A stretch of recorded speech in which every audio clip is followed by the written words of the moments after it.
أعوذ بالله من الشيطان الرجيم بسم الله الرحمن الرحيم يا أيها الذين آمنوا استعينوا بالصبر والصلاة.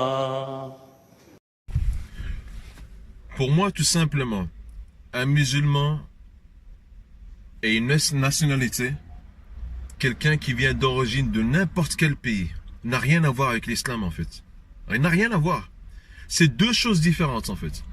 Aujourd'hui, pour la première fois, et bon, on le savait déjà, mais bon, on n'en parle pas souvent, pour la première fois, avec ce terroriste qui a fait cet acte terroriste en Nouvelle-Zélande, il a prouvé, et il a montré au monde entier qu'on peut tuer des gens à quantité incroyable, des innocents, avec une arme automatique, sans prononcer Allahu Akbar en fait. Oui, je dis bien ça. En fait, maintenant, qu'est-ce qu'on essaie aujourd'hui, c'est que malheureusement, on essaie de coller le mot Allahu Akbar avec les actes terroristes. Là aujourd'hui, on a montré que la personne qui était en train de faire Allahu Akbar faisait la prière. Et la personne qui est venue tuer ces gens-là ne disait pas Allahu Akbar. C'était tout simplement quelqu'un qui était innocent, quelqu'un qui connaissait rien de la vie en fait, qui connaissait pas c'est quoi le monde islam, et qui a commencé à créer une peur en lui en fait. Il avait peur tout simplement. En même temps lâche. Il a commencé à avoir cette peur et il a transformé cette peur en haine. Finalement, avec le meilleur associé qui s'appelle le diable, il a montré qu'en fait il faut exterminer ces gens-là. Et voilà, et qu'est-ce qu'il a fait? C'est qu'il est parti, pour lui, il les a exterminés. Et ceux qui étaient en train de le regarder, qui me regardent maintenant actuellement, se disent, ah, pourquoi pas faire la même chose? Ou peut-être qu'ils le disent, c'est quelqu'un de courageux, même en jugement dans la prison, je sais même pas si c'est lui qu'on l'a attrapé. Il fait un signe en disant aux autres, faites la même chose, ou je l'ai fait, la mission elle est faite. En fait, t'as rien fait. T'as rien fait du tout en fait. Tu as juste, et je te remercie, tu as juste en fait renforcé la croyance qu'on avait, que tous ces gens-là qui connaissaient pas l'islam ont montré au monde entier qu'en fait, être musulman n'est pas un terroriste. Être musulman, t'es quelqu'un de paix, quelqu'un qui veut la paix en fait, quelqu'un qui vit en harmonie comme on a vécu dans le monde entier, internationalement pendant des années, des milliers d'années. Aujourd'hui, on veut montrer que le musulman en fait, c'est quelqu'un de dangereux, c'est quelqu'un qui peut tuer, c'est quelqu'un qui peut s'exploser, c'est quelqu'un qui peut faire des actes incroyables, impardonnables. Mais en fait non. En fait, il y a un moment, c'est qu'on est en train de se tromper de cible. Il y a un moment, c'est que, merci à, par exemple, moi je suis ici en Belgique, hein, je vous le dis, comme ça vous savez ce que je suis, hein. Je suis ici en Belgique et je remercie à l'État belge déjà, premièrement. Voilà, je remercie l'État belge, je remercie les policiers, je remercie les militaires qui sont là pour nous protéger. Peu importe la nationalité, ils sont là. Ils sont là prêts à donner leur vie pour nous protéger de tous ces malades en fait, tous ces malades, tous ces ignorants. Tous ces ignorants qui sont en train de vouloir s'exploser ou exploser ou verser du sang en quantité. Je suis moi-même, en fait, commerçant. J'ai commencé commerçant et après, je sais pas ici on n'est pas ici pour faire ma présentation, mais pour vous dire que je suis aussi arrivé dans le monde de la sécurité. J'ai fait de la protection rapprochée aussi, de la protection rapprochée où on nous a sensibilisés, nous a appris au Luxembourg, où j'ai dû protéger des juifs. D'origine juive, j'ai dû protéger des chrétiens, catholiques, je n'avais pas de religion. On m'a traité moi-même de raciste. Moi-même, on m'a traité de raciste parce que la personne qui était en face de moi croyait, parce que j'avais la même culture ou la même couleur, je devais faire comme lui. En fait, non. Dès que je voyais quelque chose de mal, je défendais la personne pour qui je travaillais. Ça, c'est mes convictions et ça, c'est moi-même et je suis comme ça et je suis de confession musulmane pratiquant. Donc, pourquoi j'essaie d'appuyer là-dessus? Parce que, en étant dans la protection rapprochée, je ne sortais pas dehors en train de protéger cette personne, me disais, ah non, mais bon, si c'est un de basané, africain, musulman ou quoi, ben là, je ferai rien parce que de toute façon, c'est un des nôtres. Non!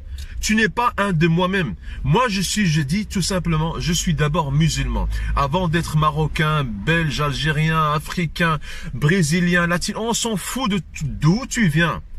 Le seul truc que j'essaie de dire, le message islamique, le message qui a été enseigné à notre cher prophète Mohammed sallallahu alayhi wa sallam, c'est d'abord respecter chaque voisin.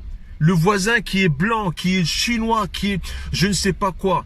Regarde d'abord à ce qu'il a faim. Est-ce que lui, il a pas faim et toi t'es en train de manger, tu dors avec ta famille, tu crois c'est bon, j'ai mangé, je suis en sécurité, j'ai mon argent. C'est pas comme ça. Il faut regarder 40 maisons à gauche, à droite, derrière toi, devant. Et c'est comme ça qu'on apprend à être le vrai musulman. Quand tu marches dans les rues, pourquoi tu craches? Pourquoi tu jettes t'es en train de polluer la rue? Pourquoi tu es en train de faire tous ces actes qui peuvent seulement nous salir, en fait, salir l'image de ce que tu es en train de dire. Tu es en train de dire je suis musulman ou musulmane.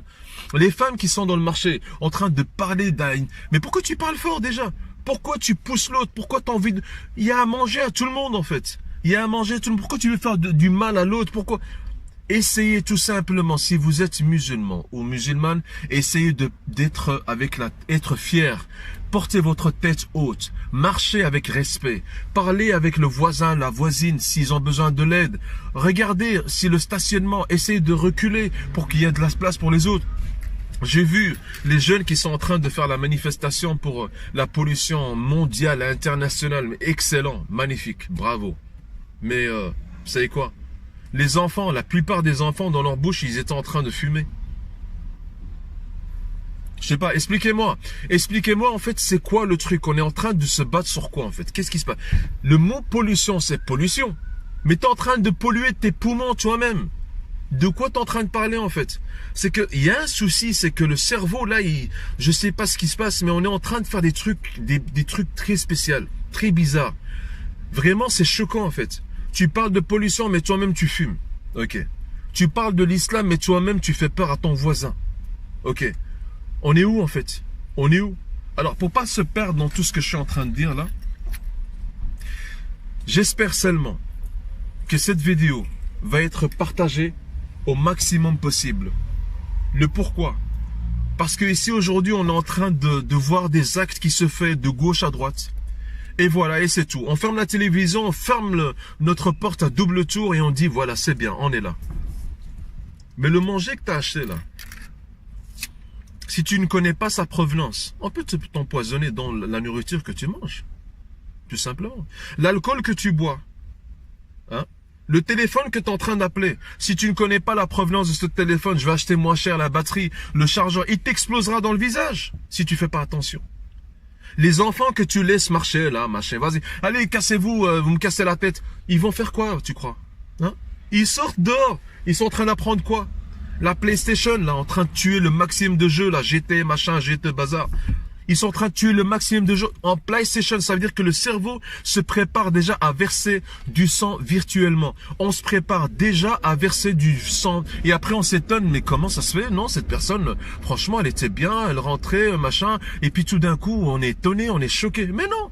Regarde ton éducation. Regarde tes enfants. Qu'est-ce qu'ils sont en train de faire? Qu'est-ce qu'ils sont en train de regarder? Regardez les meilleures séries dans la télévision, c'est des séries policières. Alors, je vais couper court parce que sinon on va parler pendant 36 ans et puis vous allez, je suis en train de bouffer votre temps. Merci déjà de votre temps. Ici, ce que j'essaie de vous dire, pour l'éducation de nos enfants, essayez d'abord de voir qu'est-ce qu'ils sont en train de voir. C'est quoi leur conversation nouvelle là? C'est quoi ces français abrégés ou des autres langues? C'est quoi tous ces bazars? Le manger là qu'on est en train de manger, qu'est-ce qu'il y a dedans? Ok, il y a des codes, virgule 1, E3, on comprend rien? Bah tu manges pas. Si tu ne comprends pas ce que tu manges, ne mange pas. Alors il y a un moment tu te dis, ok, j'ai fermé la porte à double tour. Non, l'autre il est différent. Hein? L'autre il est blanc, l'autre il est jaune, l'autre il est noir. Je ne vais pas aller chez lui, faites attention, machin, il peut vous empoisonner. Et en fait, quand tu as une naissance, chez qui tu vas acheter ton lait en fait, en poudre là? C'est qui? C'est qui celui qui a fabriqué le lait? C'est qui? Tu le connais? Est-ce que tu sais la provenance de ce poudre là qu'il y a dans ce truc de lait? Alors, laisse tomber le lait. Ok, t'as pas de bébé, t'as pas d'enfant, ok. Le moment où t'es malade, les hôpitaux où tu vas, c'est qui ton médecin? Oui, mais monsieur, on doit faire une anesthésie pour pouvoir vous faire l'opération. C'est fini, t'es déconnecté. Qui sait qu'est-ce qu'on est en train de te faire? Donc, au moment où tu es en train... Pourquoi je suis en train de dire ça? Le pays où ce que tu vis, ça veut dire que tu te sens totalement en sécurité. Le pays où ce que tu es là, actuellement, tu es totalement en sécurité. Ça veut dire que ces gens-là, c'est ta famille. Peu importe leur religion. Peu importe leur religion. Tu leur fais confiance, ils te font confiance. Ça veut dire quoi? Ça veut dire peu importe la race d'où tu viens. Quand il y a quelque chose qui ne va pas bien, quand il y a quelqu'un qui est en train de vouloir préparer quelque chose, un attentat ou quoi, tu as l'obligation de parler à l'État ou de sensibiliser les gens, les voisins, tes enfants, ta femme, ton mari, ta mère, ton père, tes sœurs, tout le monde. Arrêtez de marcher, de dormir, de travailler comme des gens dans le commun. Vous êtes dans un commun virtuel. Et voilà pourquoi est-ce que on comprend plus pourquoi est-ce que tout d'un coup, waouh, New Zélande, c'est quand même un pays qui était tranquille. Il est carrément dans la catégorie des pays les plus tranquilles au monde. Comment ça se fait qu'un acte pareil est arrivé? Mais c'est normal.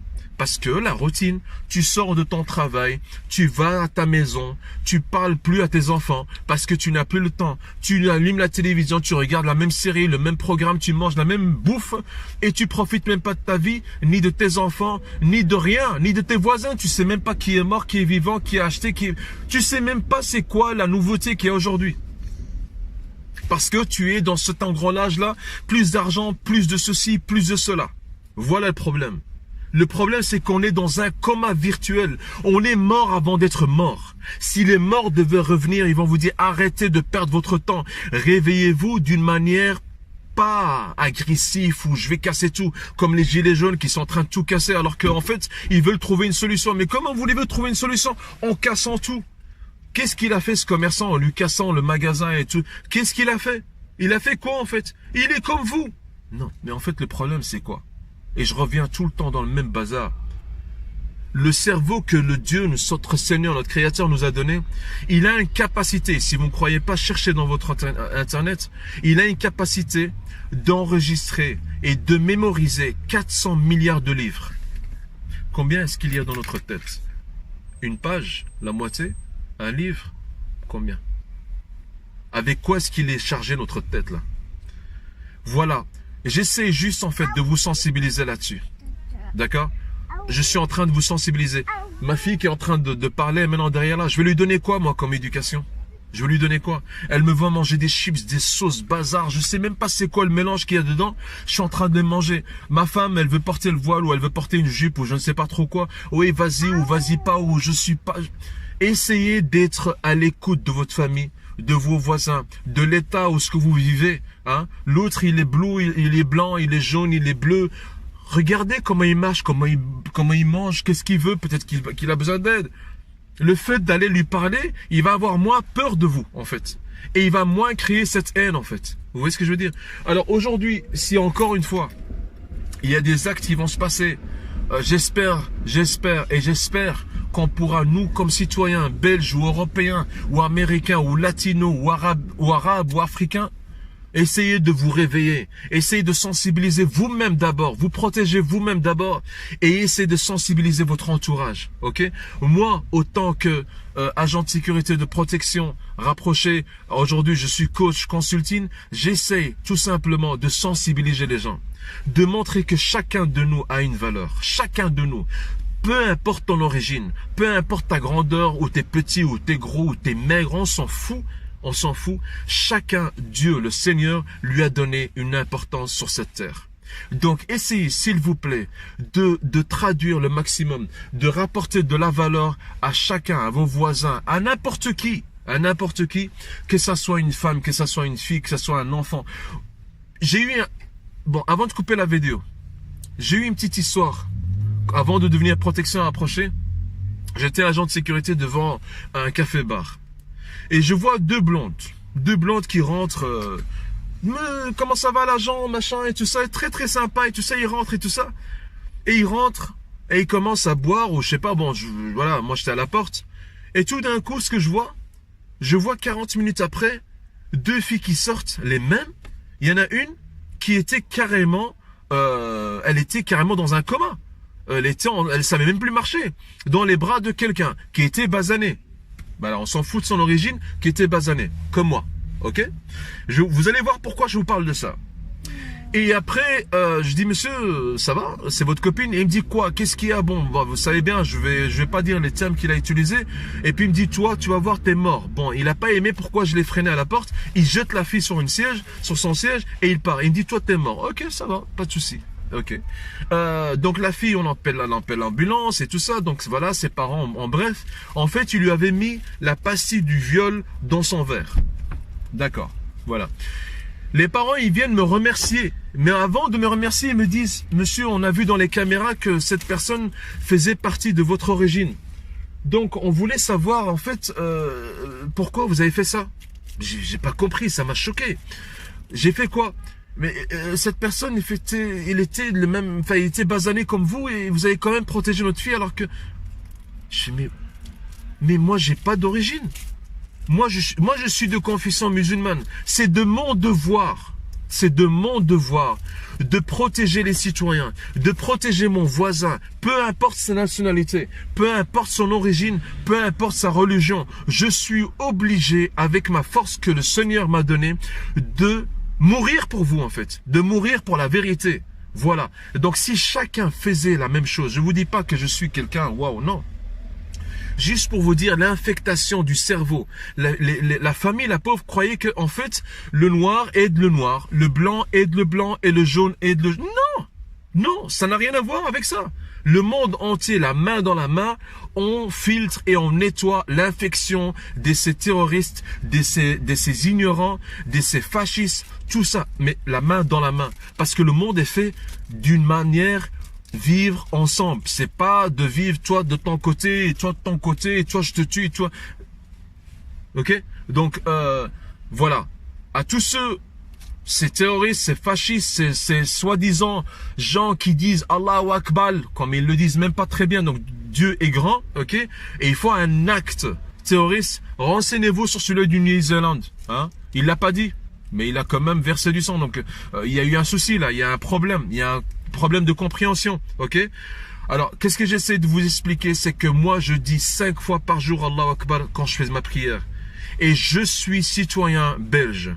Et je suis fier de l'être. Et je suis en Europe, oui, mesdames et messieurs. Et je suis prêt à mourir pour chaque citoyen qui soit jaune, vert, noir. Je suis là pour protéger ma famille, vous protéger. Et j'espère que tout le monde va faire ça sur toute la planète Terre pour filtrer et attraper ces fascistes, ces racistes ignorants, ok? Non pas par la violence, mais dénoncez-les à l'État. Parce que l'État est encore là. Heureusement que les policiers sont là. Heureusement que les militaires sont encore là. Et vous-même, vous êtes encore là, autant qu'homme, autant que femme. Sensibilisez vos familles. Regardez derrière vous. Vous descendez dans l'escalier. Tenez-vous à une rampe. Ne marchez pas comme, je ne sais pas, dans un coma. Vous rentrez dans un hôpital. Regardez de gauche à droite. La nuit, ne me rentrez pas trop tard à la nuit. Les voitures, quand quelqu'un vous laisse passer dans un piéton, regardez bien est-ce que cette personne vous laisse passer ou tout simplement vous écrasez. Dites-lui partez si vous n'avez pas confiance et passez juste après.